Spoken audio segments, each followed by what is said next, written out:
Oh, guess what day it is? I'm gonna make you girls a hump day treat. Mike. It's hump day. Perhaps I could help you with that hump. What hump? A very good day for some midweek malarkey. That's a rumor. All right, here we go. It is midweek malarkey time. It's 4 o'clock straight up Central Time. Just so you know, I'm not faking you out by not being live. I'm Brad Staggs. If you are new to the joint, and if you aren't new to the joint, you know who I am. We will tell you about the upcoming Saturday show with Jeffy that I'll be doing Saturday morning, 9 o'clock. Of course, you can join us every day. Let me see if this works.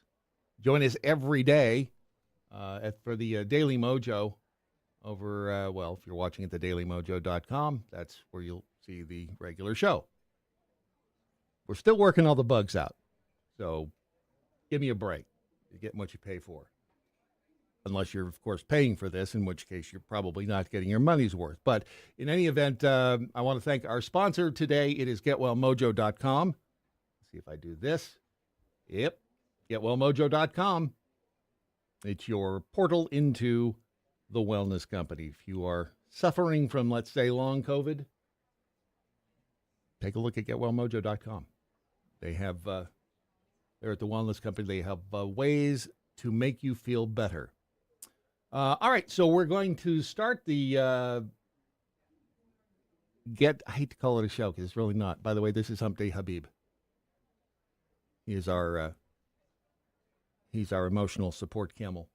And we're going to start the get-together off by taking a look at what's happening or what happened in the past couple of days out in Utah. If you've never been in a tumbleweed storm, Heavy wind gusts. let me just tell you, they aren't fun. The state. Check out this tree falling at a home. Thanks, in Fox 13. Grantsville. I heard a loud crack, and I looked over and just saw the tree, going over. And luckily, the other tree caught it. Trees also fell in Tooele, West Valley City, Taylorsville, and Cache County, too. While driving to Tooele, we found It was semi windy. and 2 trailers that had flipped over on I-80 West. Not fun.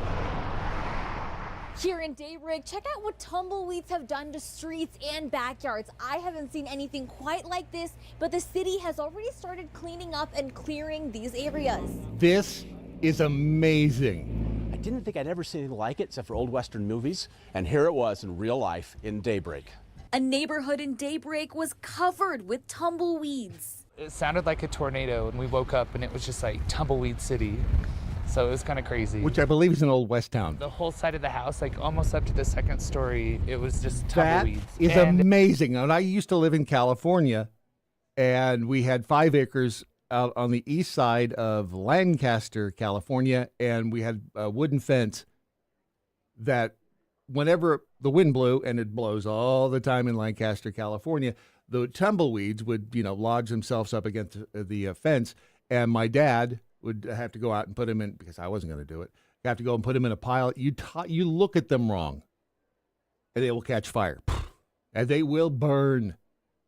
They will burn. That's what they needed to do in this town, is just light a match, and it would have been done with the tumbleweeds. it was like you couldn't even see across the road because it was just, the whole road was blocked. So we were stuck in the middle of all this today. It blocked off the streets. That's the bizarre part. It's snowing and the tumbleweeds. All I needed was locusts in Daybreak. Now it makes me want to sing Barry Manilow's song. Actually couldn't get through in our neighborhood. People would drive up and stop and back up 5 feet deep. They covered. I'm telling you, a match would have solved the whole the thing. ease of our house out to the street. Took us hours just to undig from tumbleweeds.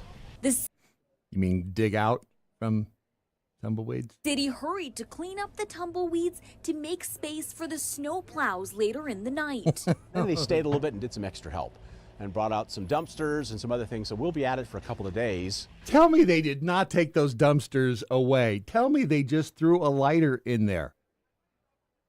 They would have been gone in 5 minutes inside that dumpster. I guess they could have been a little wet, but, you know. I should explain the bell for those of you, again, who are not familiar. And unless, of course, you are familiar. That's our innuendo bell brought to you by the late, great Doc Thompson. If it sounds dirty, we just ring the bell. Biggest kids in 5th grade. All right, moving on. This is more of a kind of guess. Remember in the movie Seven? What's in the box? What's in the box? This is where you guess. What's in the boxes? What is in the boxes? Any idea? Stuff. I know. 6 people, though, were arrested in New York Tuesday of this week on charges of illegally importing goose and duck intestines from China. Yeah, baby. They hid them under, if you were going to disguise, goose and duck intestines, you'd put them into, under something else in the box. And so what these guys did, what these 6 people did, is they hid them under packaged rattlesnakes. I didn't even know you could get packaged rattlesnakes. Or they also tried the old mislabeling trick and said that they were pet grooming products on customs forms. The scheme, according to the AP, let's see. You want to see? Do you want to see the pictures of the actual intestines? Okay, you asked for it. There you go. The scheme, which also included illegal imports of duck blood and hawthorn fruit.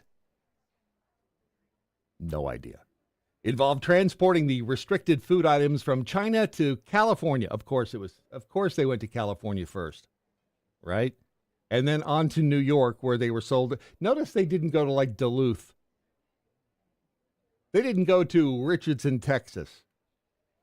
They went to California and then New York. They were sold to customers there, including restaurants. Authorities said in a complaint that was filed. The 6 who were expected to appear in federal court in Brooklyn are charged with importing, storing, and selling hundreds of pounds of illegal food items between August 22 and May of 23. The AP left messages with their attorneys, but apparently no one has gotten back to them. According to the complaint, 1,966 cartons of goose and duck intestines were shipped from China to the port of Long Beach, where they were labeled as nail clippers. I'm pretty sure you can't. I guess you could try to cut your nails with goose and duck intestines. I kind of don't really feel sorry for the goose, because goose are like, along with a couple of other animals, are like the dicks of the animal world. Geese are just a-holes. They really are. Let's see. How do I don't think you with the operation this guy was about to have. I don't think you have to get anywhere near that orifice.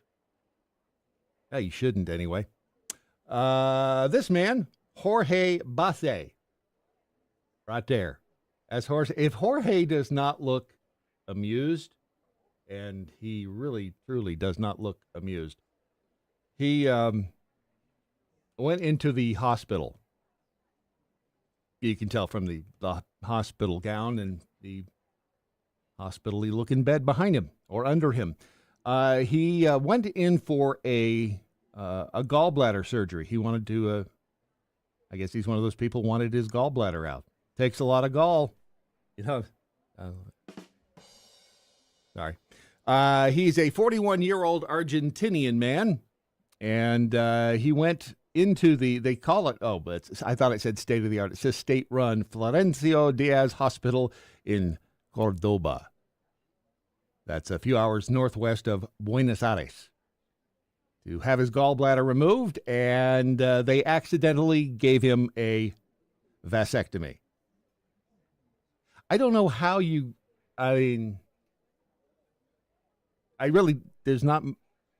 not close to each other, I don't think. Are they? Anyhow, so the mix-up is believed to have occurred because his surgery, Bassé's surgery, was delayed by 24 hours to a day on which vasectomies, rather than gallbladder removals, are performed at the facility. Okay, this may be because I avoid hospitals like the plague. See what I did there? Do they have like gallbladder day at hospital? Is that something they just do down in Argentina, in Cordoba?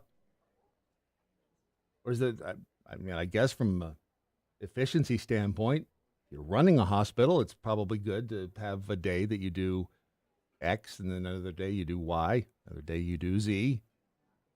It doesn't seem it worked out too well for Jorge Basse. He said in a TV interview, I have 3 grown-up boys who are grown up, but I was dreaming of having a girl. Really? Were you? I mean, come on. Is he going to? Yes. And should he? I would. I mean, you go in there for the old gallbladder removal and you come out and you're shooting blanks.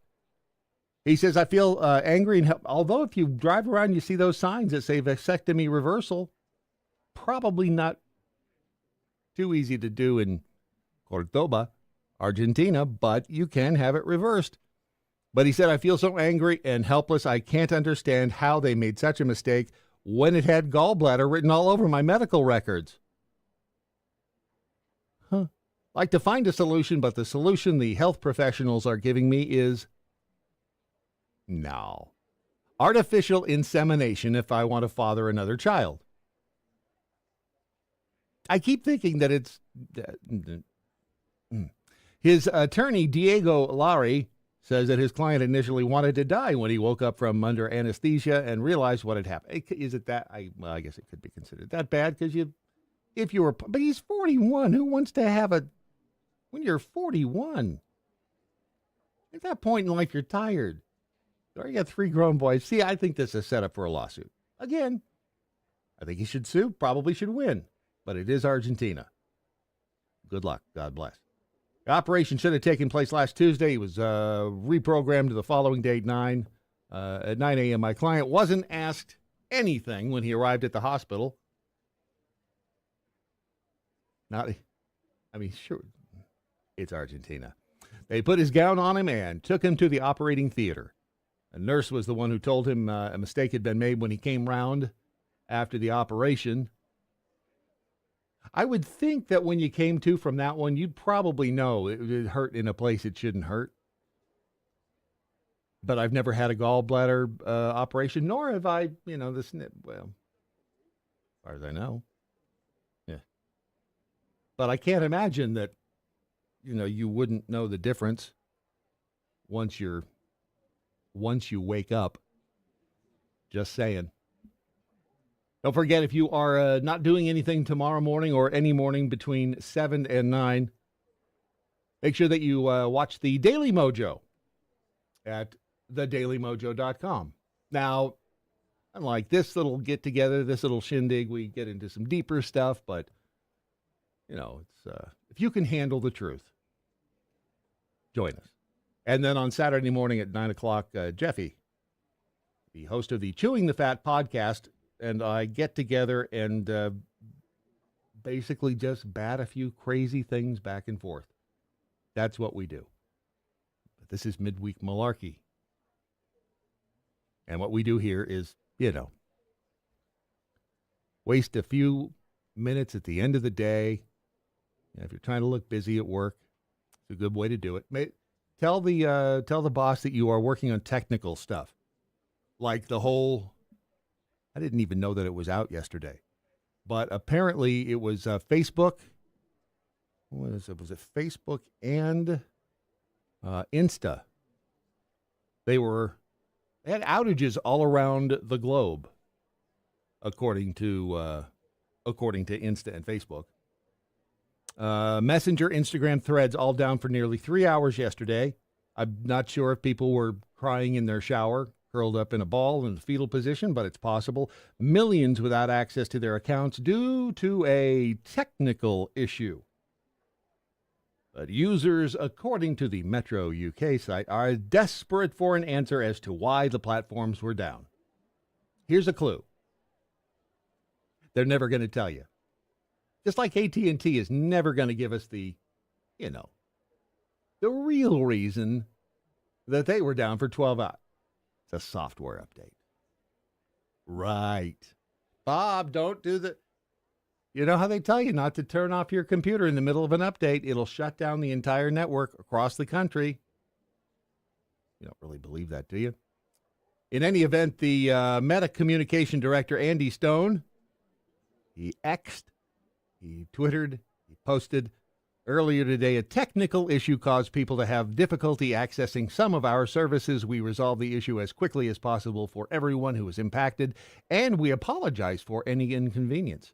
Within half an hour of the issues first appearing on Down Detector at around 3 o'clock yesterday afternoon, it was yesterday, right? Yesterday or Monday? It doesn't matter. We apologize. The number of reports had passed 90,000 for Facebook and 15,000 for Instagram. I'm not hooked. You know what? I don't need this. I can stop I can quit any time. I don't need it. At its peak, more than 250,000 UK Facebook users reported issues. In the U.S., more than 500,000 users reported the outage. On Down Detector, 40% of the reports cited login issues. That must have been why when I went to Facebook this morning and it brought me to the login page. I'm like, it never does that. That's why. Aha. But users could not load the apps or the websites as normal. Facebook users found that they were logged out whilst Instagram refused to work at all. The error messages seem to be the result of the platform's login system, rather than the sites being hacked or under a cyber attack. No, couldn't possibly be a cyber attack. Those don't happen, do they? Mistakes do happen. I did want to thank the fine person or persons who, when it snowed here in Dallas a few months ago, when was that? It was before Christmas. And anyway, so was it DoorDash or Grubhub or one of them? All of a sudden I see somebody dump off a bag and this at the front door of the motel here, and I was like, I didn't order. But out there, and there was coffee and this silk, which I normally would not touch this stuff. If you haven't seen the YouTube video on what this stuff is and does to you, watch it. It is, you will pour it down the sink before you drink it again. However, when I did run out of half and half, this is still in the back of the refrigerator, so I used it. And the reason that I even had it in the refrigerator is I thought, okay, if they come back, if the Grubhub or whatever, if they come back and realize, hey, we made a mistake, because, somebody's going to be wanting their stuff here, and especially if it's coffee, I was going to say, okay, we kept it cold for you here in the fridge. But I looked outside and the coffee and stuff was gone, and they didn't ask about the creamer. So it stayed in the refrigerator. It must have been in October, because it says best if used by 30 November 23. So if I fall over dead, you'll know what it was. It was possible. Anything is possible if you just believe hard enough. Another big headline in the UK Metro. I'll read you the headline. You decide if you know what it is. Scoffing a full English makes men more attractive to women. Scoffing a full English makes men more attractive to women.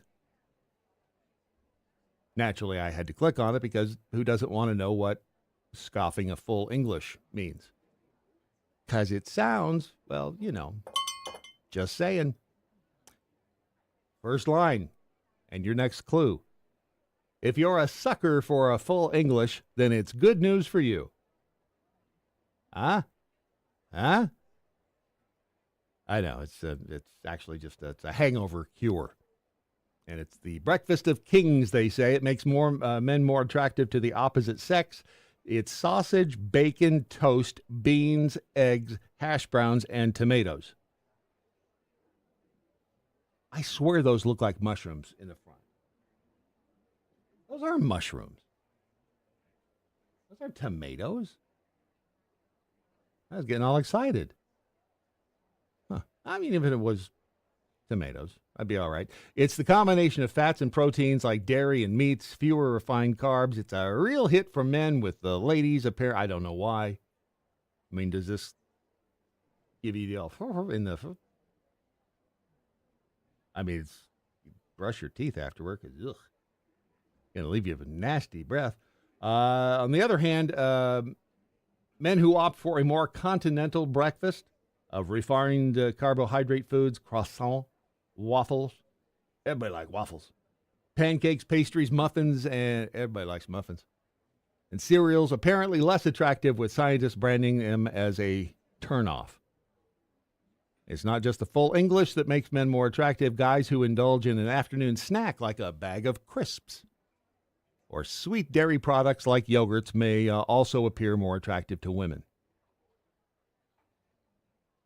It's okay. The study was conducted by a French team.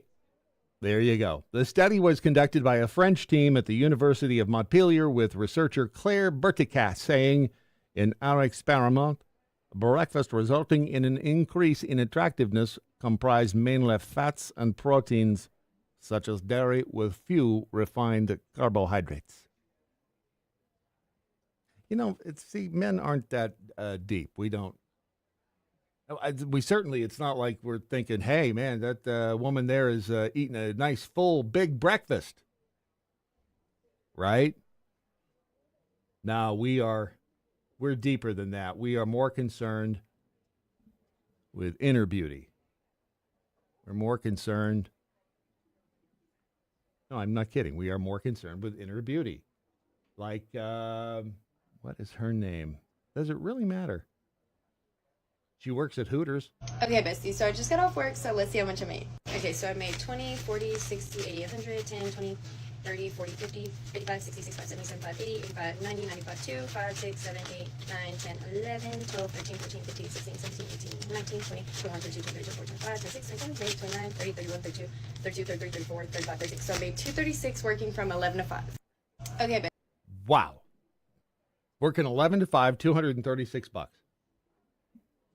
in tips. Because and this is going to be hard to believe, but apparently men are tipping her like 100% of their bill. Men are pigs, I know. The smoke show server? The hell's that?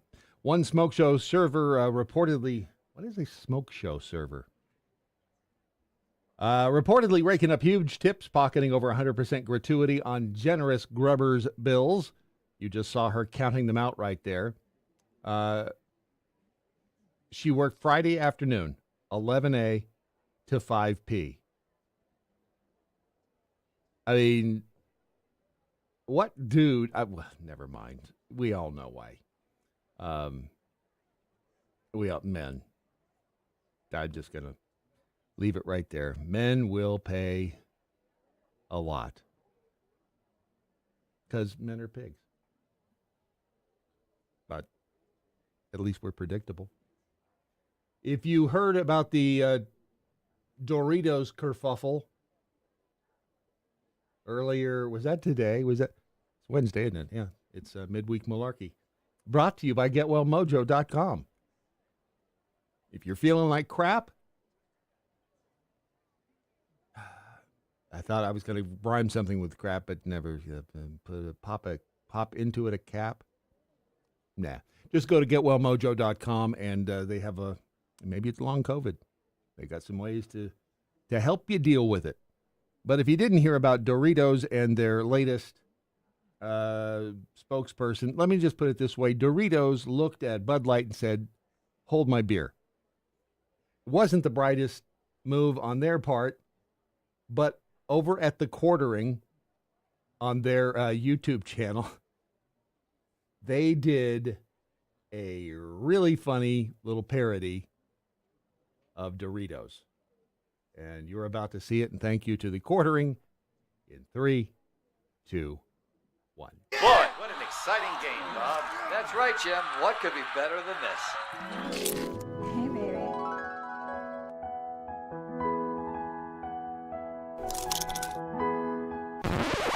Dude, what are you doing?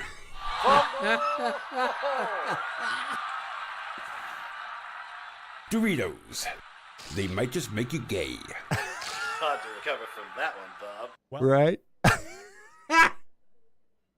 Doritos. They might just make you gay. Those guys are funny. And see, that's what we do here on the Midweek Malarkey. We make you laugh. We do funny stuff. You know why we do funny stuff? Because there's enough stuff in this world that'll make you go, what in the hell is wrong with people? You know, for instance, this dude. This man is David Thompson. Let me tell you about David Thompson. He lives in St. Louis, the Dutchtown part of St. Louis. He had a friend drop by, new acquaintance drop by his apartment. And this was this almost, that's coming up on a year ago. But the guy, a new friend, comes by the apartment. They start doing some drugs. They're just no homo, just drugs. I don't know, may have been some of that too. But so they're doing drugs, and much like the three dudes that went to the Super Bowl party, his buddy fell over dead in his apartment. Bad enough, right? But what David Thompson did following the death of his buddy, not so bright. So again, here is David Thompson. According to prosecutors, Thompson wrapped the dead man's body in industrial plastic sheeting. Good. You want to keep all the fluids in there. Then in a layer of saran wrap. Then he rolled that into 2 carpets, securing it all with tape. Which again reminds me of the Saturday Night Live bit with the, first we take an entire pizza and we roll it in flour, then we deep fry it, and you get the idea. So anyway, after he wraps the carpets, he secures it all with some rope. Did I say tape? I meant rope. Then he waits 5 days before he takes the body out of his apartment to a nearby parking space. So it's in an apartment, so there's like a little place to park your car next to it. The next morning, he's taking his dog for a walk around the block, and he's like, he goes, I noticed something wrapped up. See what he's doing there? He's like, hey, whoa, oh, what's this? Something wrapped up near my apartment. I know, I'll call the police. They'll get out here. Does the guy look that smart? Looks pissed. So anyway, he finds finds something wrapped up in a rug laying out in the parking pad. He told police that he didn't realize there was a body in the rolled up rug. Wink, wink, nudge, nudge. But because he thought it looked strange, he thought it best to call 911. Then during his trial, let's fast forward just a little bit, one of the first people to take the stand for the prosecution, and he was in court yesterday, was David Rudolph. He was the St. Louis homicide detective who responded to David Thompson's call of, I found something wrapped in a carpet. David Rudolph, the detective, they play his body cam footage. They're in the courtroom. So the detective shows up and he's talking to Dave Thompson, and he's getting a little more suspicious of Thompson as the conversation wears on. One of the carpets that the dead man was wrapped in was frayed at its edges. This is what the detective testified. Then they found a trail of carpet fiber leading directly back to Thompson's apartment, down the stairs, and to where the rolled-up body had been left. Sloppy work. In the basement of the building where Thompson lived, there was a rug-shaped outline where it seemed that there had, until very recently, been some sort of floor covering. Weird. Then when the detective searched Thompson's house, the first thing he noticed was that the apartment's window was open. Not that unusual a thing in and of itself, but also indicative of somebody possibly trying to get, that Smell of death surrounds you out of the place. Then in the bathroom, the detective discovered a mop bucket with a bunch of wet, dirty towels. And then he found a shoe on Thompson's shoe rack with carpet fibers stuck in the tread. The shoe, according to Thompson, belonged to his ex-husband, who was frequently homeless and who Thompson hadn't seen in 9 months. Righty. I was wrong at the very beginning when I said no homo. Maybe there was. Whatever. But whom Thompson claimed had recently shown up at his apartment. After initially denying knowing who was rolled up in the carpet, Thompson eventually acknowledged it was a man named Glenn Williams. He said he had met him on North Grand and had him over to the house, because who doesn't do that? They watched a little TV. They listened to music. Wait a second. This is like an ABBA song. We can go dancing, listen to some music, watch TV. Williams tried on clothes and walked around and talked about getting connected to resources to get a job. He then began acting erratically, and at some point he died. He said he didn't, Thompson said he didn't call 911 sooner because he was worried about a separate case pending against him at that time, as well as concerns about his landlord. Poor guy. He's as much a victim as you or me. Let's see. Do we want pants? Got a couple more things to share with you. You know what? Let's, speaking of no pants, and I want to thank Beaver for sending this my way. This here is some body cam footage. I'll just let you figure it out because it's quite fascinating. 741. We'll get some guy yelling at us. I see a track of a burglar. That's the alarm going off. I'm gonna back up. Back up in here. I'll bust that door open and Michael, please. There is the perp. Hands up. Hands up. There is the perp sitting on the can. Pants down. That is the worst place to get caught. If you know what I'm saying, it's just like Stand up. I barely made it. Stand up. Stand up. Oh boy. Walk this way. What's that? Walk towards me. You hear? I said I barely made it. Hands up. Stop there. I barely made it. Boy, it's a good thing he has a long shirt on. I mean, he just broke into the apartment because he needed, to go. That was in Lakewood, Colorado, by the way. And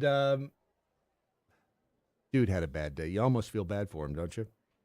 And finally, this is, hang on a second. Huh? I want that go away. Go away. Aha, I got it to go away. This is happening out in Vegas. And I can't see anything going wrong with this. Maybe you can. Maybe you can see the future better than I do. But they're going to try, thanks to my shirt, they're going to try self-service at the airport. The security part. You do it yourself. Here is a dude from CBS Mornings to tell us more. At the TSA's Innovation Checkpoint at Las Vegas International, travelers are testing new self-service technology for the first time. When I look at this new checkpoint, I can't help but think about the self-checkout line at the supermarket. Mm-hmm. That was an idea. TSA Administrator David That was an idea. Okay. Pekoski wants to make checkpoints more do-it-yourself. Okay, how about getting rid of them? Sorry, didn't mean. It's going to take a while for everybody to get used to the new technology, but the bottom line is all the technology we put in place is much better for security, it's more efficient for passengers, and it's a better passenger experience. Anything would be a bet. Why did I save this for last? Anything would be a better passenger experience than what we have now at airports. We're supposed to be having fun here, Brad. Don't get all worked up. I'm sorry. But the only thing dumber than having the incredible amount of security that they Call it security. Is it really? Come on. Is to have do-it-yourself. I said no polish. There's no polish. Shut up, Brad. Just shut up and let it. Everything tucked inside your bin? Yes. Here, passengers are greeted by a virtual agent. If you have a question, it's really easy just to talk to the camera, get a very quick answer back. Real agent, real person. Right, who doesn't have to physically be in the checkpoint with you. They're still performing the function that we've asked them to perform, but in a different location. Officers can read x-rays from any machine that generates them, not necessarily the machine they're standing next to. The idea is it's supposed to be like a regular TSA checkpoint, except fewer TSA agents and hopefully streamlined. Let's see how it goes. Now listen carefully. Hi, just making sure I'm doing everything right here. I got the belt off, I got the jacket off. Wait, what did he say? Did he say? Jacket off. He did. He did. Sorry. Sounds like you're doing a good job. So now we go into the body scan. When you get the jacket off, you're doing a good job. Am I right? Come on. Here, it's a little different. Okay, overall, it's pretty simple. The conveyors here are all automated in case your bag needs to go for a secondary manual screening, and there's my bag waiting for me. On the day we were there, the machine was sensitive. What? You mean it wasn't working right? I'm so sorry. I just... The hair clip. The hair clip? Oh my God, are you serious? Normally I wouldn't have a hiccup, right? I don't know that with this technology how different it is, but I also don't like getting scanned 4 or 5 times. Because it's stupid! They've taken stupid and reached new levels with stupid.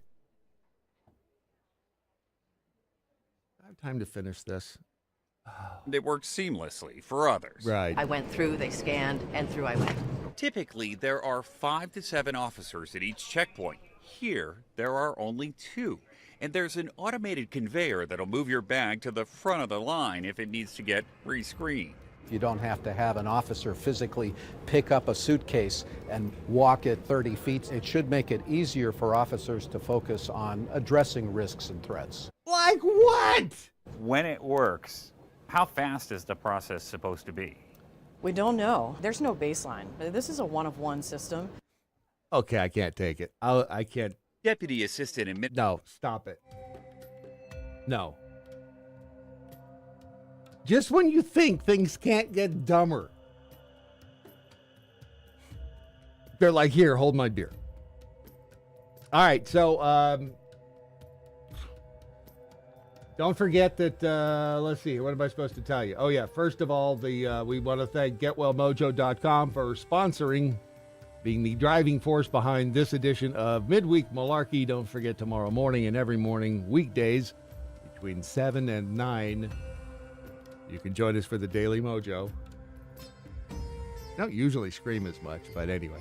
And then Saturday morning at 9 o'clock Central Time, and these are all Central Times because that's the only time zone that matters.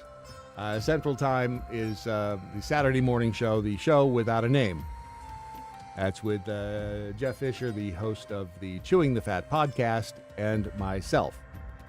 So that's what we do together on Saturday morning. It's going to be great when we come up with a name. Just saying. All right, that's it. I guess I was supposed to leave this part out, right? That way you can see all of the ways you can contact us. And at Real Brad Staggs, at Jeffy JFR for the Saturday morning show, thedailymojo.com. That's all you really need. Love you, mean it. Go out there and get them before they get you. See you next Wednesday.